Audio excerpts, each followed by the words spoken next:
Well, no, it's Taekwondo and Jiu-Jitsu, if I'm not mistaken. That's the only two things I know about him. Maybe it's just because I'm not worried about him at all. I don't see anything special about him. I don't think he's able to take hard punches. I mean, he got dropped by Pierre. I mean, if you get dropped by Pierre, then, I mean, come on. I think a lot of fighters put on an act or stuff like that. I don't put on an act, I tell you straight. Of course he's a good fighter, he's the champion. I just think I'm going to be better. He's not intelligent enough to win a fight like I am. I mean, there's a lot of things that I would want to say, but I think it's just keeping it in is the best. I fight for my team, I fight for my family, I fight for everyone that's close to me. It's meant to be. My fought guys tougher than what he's ever faced. I feel he's come on top. I've surprised everybody. That's why I told him I'm the champion. On October 6th, the Congo's Iga Kabesa, 19-time South African national wrestling champion, defends his EFC featherweight title for the third time against world Taekwondo champion, British MMA champion, and submission specialist, Scotland's Calum Murrie. Their meeting is a reckoning. Africa's king faces a member of the only camp to have defeated him, a warrior who stands for family and pride. Theirs is a fight for legacy. This is the countdown to EFC 74, proudly brought to you by Keith Ho Bet Exchange.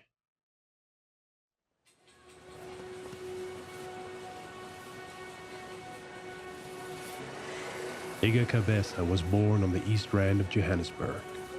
As an infant, he was given over to an orphanage, his parents unable to care for him. The thing is, I don't love fighting, I love competing. Growing up, I've only known how to compete. Directionless and adrift, it was at the age of 8 that he discovered the art of wrestling, and with it a sport and a lifestyle that would define his destiny. I've always told myself that one day when I have a child, you know, I'm definitely not gonna part ways with him or her, and I'm definitely gonna be there 100%, and whatever my child deserves, you'll get it. I'm not gonna be the parent that will abandon their kids, and yeah, I'm just gonna make sure that I'm there for him 100%, you know, do everything that I can do for him. Today, at 24 years old, the East Rand of Johannesburg remains his home, and the dreams of the wider community have become his own. Kabesa is a man that draws interest because he has succeeded at what few others would dare. We at the Moody's Records.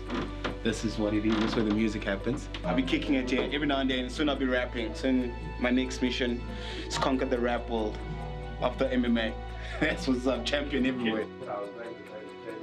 Iga Kabesa is the EFC featherweight champion, one of the most dominant in the history of the organization, and a growing figure both in his local community and as a devastating athlete across the world. Can't wait to listen to this guy, it's awesome. At the Alberton Wrestling Club, Kabesa trains under coach Walter Wendt and alongside fellow EFC champion Nkazimulo Zulu. I like Iko, train with him a lot, he helps me, I help him with stand-up, so we're good friends.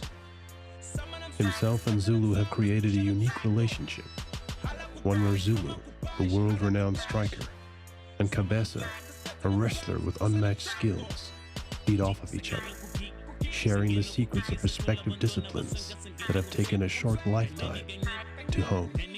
Myself and Zulu, we come from two different worlds. That's the beauty of us being together. We're not coming from the same background, so we're not going to be doing the same thing over and over. And we make sure we give out each other that platform of saying, okay, cool, teach me. Wrestling is different to other sports. You go to the streets, anybody can throw a punch. But not everybody can technically put you down on your back and keep you there. You know, or technically throw you in a way that you're not going to get hurt, or throw you in a way that you're going to get hurt. You know, those are the things that make wrestling what it is, you know. Makes your hips fast, makes your hips strong. Those things is what's needed. I wrestled all my life. I've been under pressure, I've been through it all. I've seen it, nothing new. It is from this base in the heart of his home, that Kabesa conducts his latest campaign against a Scotsman intent on taking his title.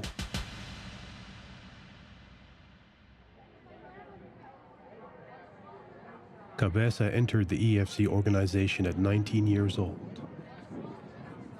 It was just under 2 years and a 5-fight winning streak later that he faced his first international competition and fought a fight that would shape him. I think my biggest challenge in terms of MMA was competing with Peter Queally. His bout with the Irishman Peter Queally tested him to the limit, revealing a young man with both the talent and the grit to compete at the highest level. In that fight, a future champion was revealed. On March 5, 2016, Kabesa met his second international opponent when he faced Scotland's Danny Henry for the EFC featherweight title. Their bout went a grueling 5 rounds. Good combination of punches from Smiley, eager Kabesa. Kabesa defended his title, riding the high wave of success until a rematch with Henry. This time, that wave broke and he came crashing down. When I lost the belt, it wasn't my biggest challenge, because now you have to sit down and actually understand what went wrong and deal with it. You know, not just losing. Losing is okay. It's why you lost. What made you lose? How did you lose? Why didn't you see it coming? Things like that. So I needed to sit down and deal with that. That was the biggest challenge I think I've had being a champion, losing the belt.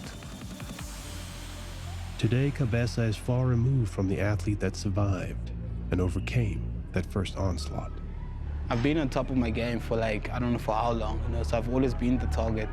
Besides just fighting itself and the wrestling itself, I'm still a target. So it's something that I'm used to now, and it's nothing different.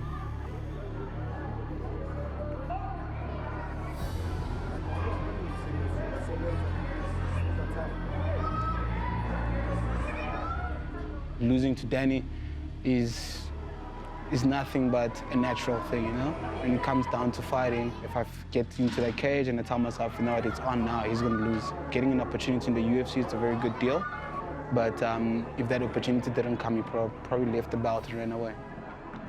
In his career as a mixed martial artist, Ege Kabesa has only suffered one defeat. It is Henry's teammate, Calum Murrie, that will fight the man from Johannesburg and attempt to take his title from him.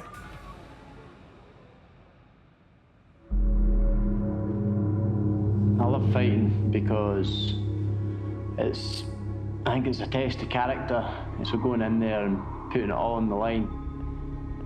And I can remember going to a kickboxing show in a town hall. It was maybe 200 or 300 people. And I said to my mate, that'll be me one day, I'm going to get in there and fight. And I can remember him doubting me, you'll not go into that, you'll not do it, you'll not last. Calum Murrie took up the sport of Taekwondo as a teenager. In 2012, after winning 4 British titles, he took the world title. When I first started fighting, walking out, it was the Albert Halls in Stirling. And I remember just all the lights on me, the cameras. I was really proper nervous. The Taekwondo match I did were all semi-contact. With this, I was just going in with a pair of 4-ounce pro gloves on. And basically anything went. Apart from elbows, you could knee to the face. There was no shin guards or nothing like that. You were just straight in at the deep end. Then my opponent pulled out 2 weeks before the fight, so I ended up getting a guy who was 6-1 or 7-1. He was a very ranked amateur at the time. It was a crazy fight. It was back and forth. It was a good fight. As an amateur mixed martial artist, Murrie lost his first bout. Even though I got beat, I just felt proper achievement of getting in there and doing it in front of everyone. And then I just wanted to do it again and again. Thereafter, Murrie went on an 8-fight undefeated streak as an amateur and took the made-for-the-cage title as a British professional. So all I really wanted was an amateur belt, and I didn't even really want to go any further. I never ever dreamed of fighting for EFC or on such a big stage or in front of so many people. And here I am fighting for a world title. The goal just keeps evolving, always. I fight for my team, I fight for my family, I fight for myself, I fight for everyone that's close to me. What's the plan today, Born in Clackmannanshire, Scotland, Calum Murrie remembers a childhood filled with family. His parents were his greatest supporters. He was always into martial arts, my dad. He was training Jeet Kune Do, which was Bruce Lee's form of fight. He got me into Bruce Lee from a young age as well. Like when I was 5-year-old, I was running around with karate suits on, with face paint on, like thinking I was Bruce Lee. He took me to boxing classes, he took me to karate classes. He actually took me to ballet as well. He wanted to strengthen my legs. I didn't really like fights. As I got to like 18, I was getting in a bit of trouble with the police and getting into silly fights, and that was when my mum said, right, let's get you into a fighting club, martial arts. My mum and dad split up when I was 5, but my dad always picked me up every Sunday, and the good thing was they remained good friends as well. Family is at the center of Murrie's world. 7 years ago, he met Stacey McNabney, and together they have created a family of their own. Yeah, that would be great. All right. All right. What I tell you? And a cup of tea as well, please. Okay. Okay. I have too many teapots. Her name's Stacey. I actually met her at the old gym where I used to train, doing it smack. She used to do like fitness kickboxing classes there. I was training my taekwondo down there. Kind of just talking to her and passing, like back and forward. So how do you feel about Calum fighting? Just used it. Used to it? Yeah, that's all he's done since I met him, so just kind of, just normal talks. Yeah. I ended up getting drunk with her, I think, one night and just having a laugh, and then she sent me home. And then I kept coming back. She kept sending me back away, and I was like, right. I found it a bit of a challenge, you know, like to try and get within it. And that's it, basically. His diet's a nightmare. Yeah. Stacey brings 9-year-old Caden to their union, and Calum is 4-year-old Becky. Together, they navigate the difficult world that is the reality of a professional fighter, and those that support him. It's not just down to me, it's also down to my fiancée. She has a lot of sacrifices to make. In general, as a family, like she can't work at nights because I'm training every night. Valentine's days and birthdays and all these different things, like I've always got fights on like right about that time, so we can't go out for like a dinner and cocktails or nothing like that. There's a lot of sacrifices being made. Winning this world title is what all these sacrifices are for. Working a full-time job, training, and fulfilling the role of partner and father is demanding. A situation that Murrie accepts as the path to his greatness.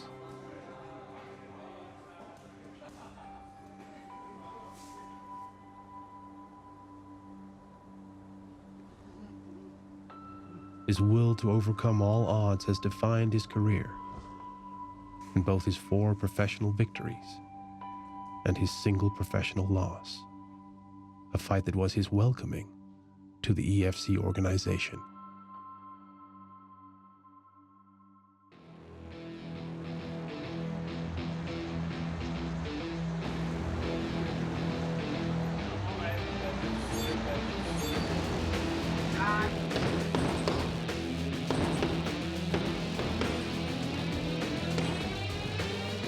At EFC 65, Murrie accepted a short-noticed fight against notorious former champion, Boyd Allen. I've watched a few of these fights, dangerous opponent, very well-rounded.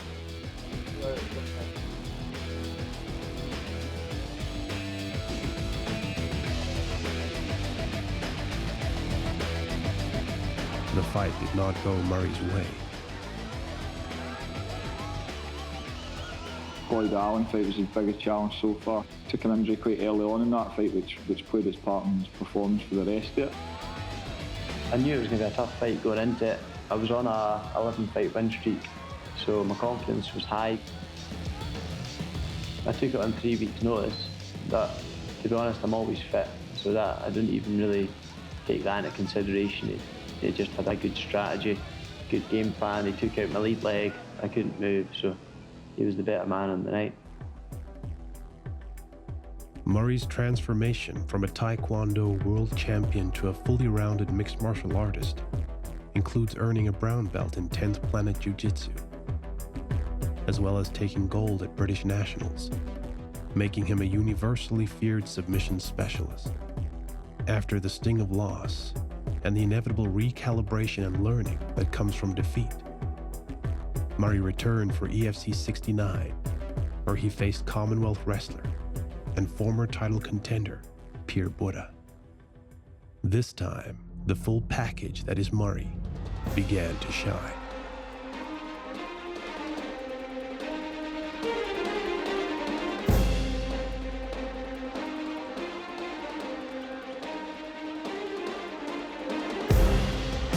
Going for the ankle, though. Murray's going to grab.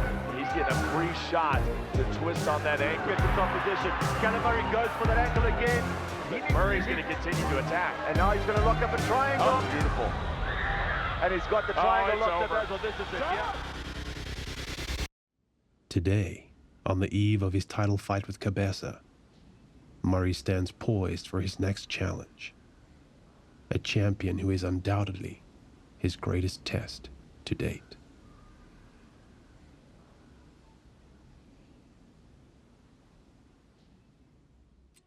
What part of your training do you enjoy the most? The part I enjoy the most is going to sleep at night.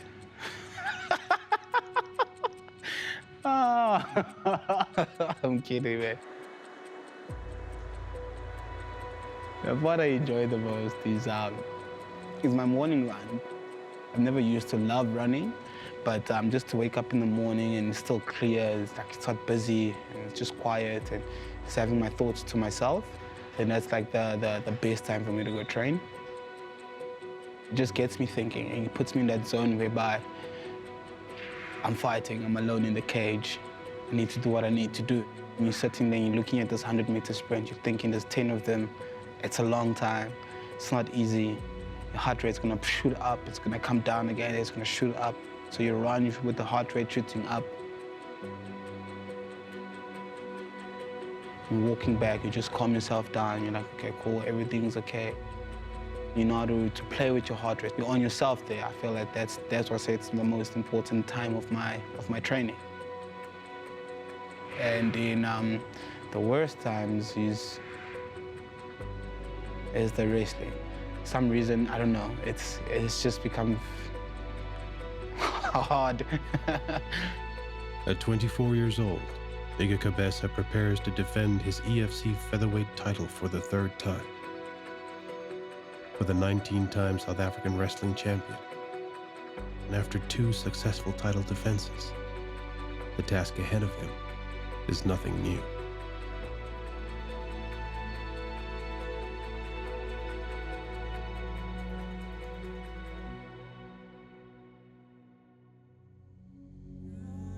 It was at the age of 8 that Kabesa discovered the sport of wrestling and a life beyond the narrow halls of the orphanage.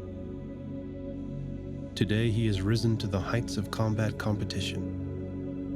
After multiple defenses, he is the EFC undisputed featherweight champion.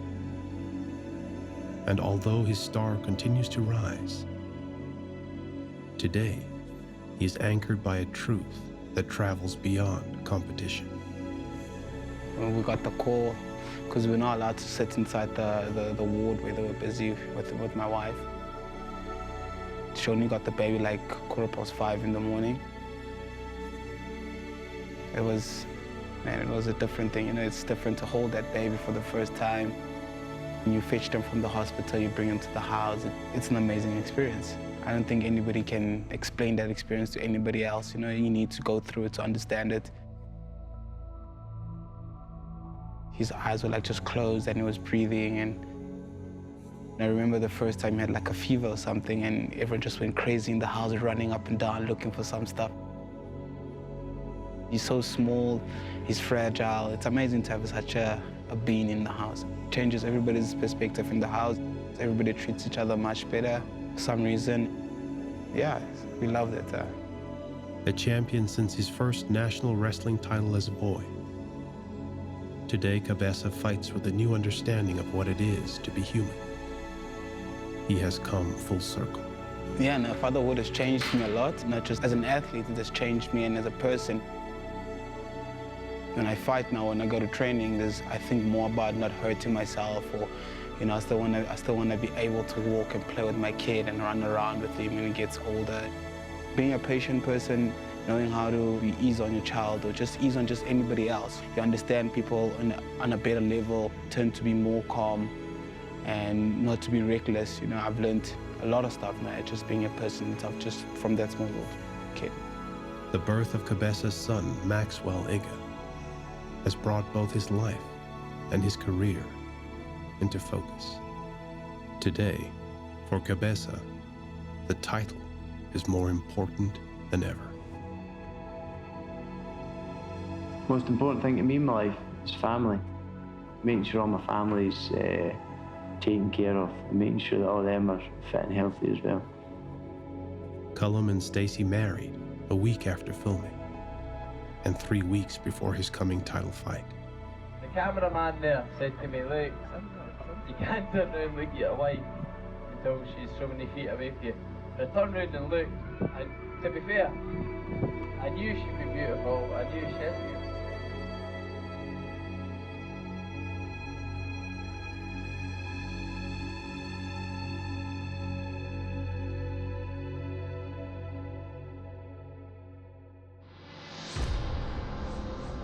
I fight for my team, I fight for my family, I fight for myself, I fight for everyone that's close to me.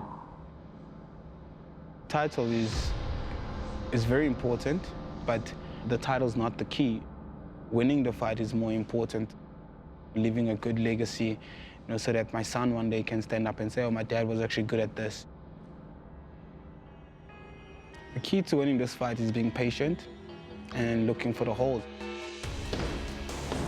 There's no need to rush this guy. We've got a lot of time. All you just need to do, put him under pressure and wait for him to give in. I think the only place he's better than me is straight wrestling. So basically he can pick his poison. If it's on the feet, I'll beat him standing. If it's on the ground, I'll submit. Calum's gonna come there and try to throw some side kicks and put me down on the ground and submit me. He's also gonna catch a knockout. I can see me either beating him on the feet or beating him on the ground. Wherever he wants that fight to go, I'm winning it. Despite their differences, Kabesa and Murrie are two men walking a similar path. Both are born warriors, champions drawn to the heights of their sport, and both fight for a meaning far greater than personal glory.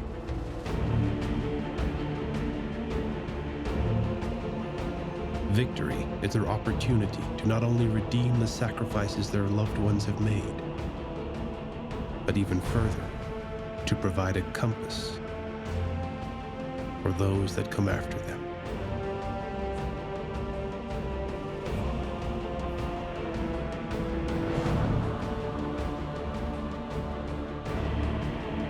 I'm ready for the fight because I've been training hard. This is what I've always wanted, this is what I've dreamed of, so this title's mine. It's coming back to Scotland.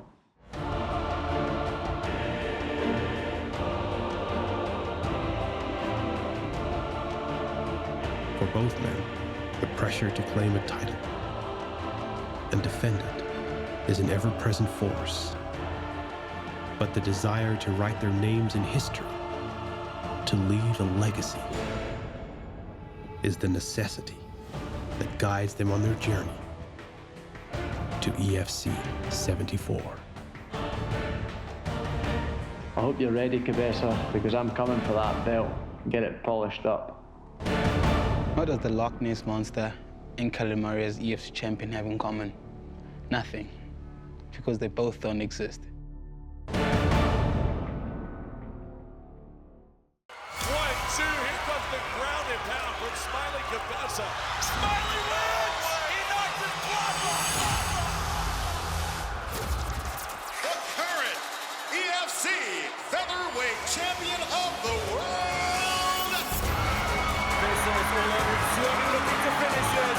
Oh, a spinning elbow. Back elbow. That's how you do it, ladies and gentlemen. A right hand from Kabesa. But they say to truly be the champion, you have to defend that belt. This is a big test for Iga. Calum Murrie! Calum Murrie showing what he's made of. On 6 October, the wrestling phenomenon defends his title against the submission sensation, Kabesa versus Murrie, for the EFC featherweight title, EFC 74, Carnival City. Tickets and broadcast information at efcworldwide.com.